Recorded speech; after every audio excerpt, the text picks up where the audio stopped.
আদিম যুগে মানুষ কি করে ওরা শিকার ধরতো, কি করে ওরা পশুদের হত্যা করে নিয়ে আসতো দেখ। দেখছি। তারপর ওরা সেগুলোকে সে মাংস পুড়িয়ে সবাই মিলে একসাথে খেতো। এখনো ওরা জঙ্গল থেকে পশু মেরে নিয়ে আসে, সবাই মিলে তারা গোষ্ঠীর মতো করে থাকে, তারপরে ওরা খায়। তারপরে ওরা ঝোল বানায় খায়। ঝোল না, পুড়িয়ে মাংস পুড়িয়ে না, খায়। জল জল জলে দিয়েও সিদ্ধ খায়। করে, জল দিয়ে সিদ্ধ হ্যাঁ, করে, ওইটা বলতেছি। মশলা টসলা দেয় না কিন্তু।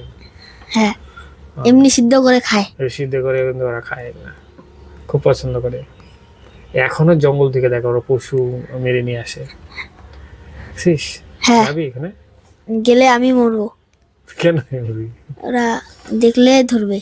তুই তো মানুষ, তাও ধরে। ওরাও মানুষ। তীর তাও তো দিয়ে ধরে। দেখছিস, তীর দিয়ে মারে। ওদের কাছে তীর আছে, তীর দিয়ে মারছে এই শুকরটাকে। বাপরে বাপ, কি জঙ্গলি ভয়ঙ্কর। শুয়োর। জঙ্গলি শুয়োর কিন্তু খতরনাক হয়।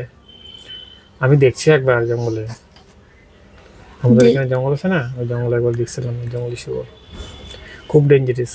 সামনে ওদের না একটা শিঙের মতন হয়, ওটা দিয়ে একদম যাকে হামলা করবেন একদম রাখবে। আর এরা তীর দিয়ে মারছে।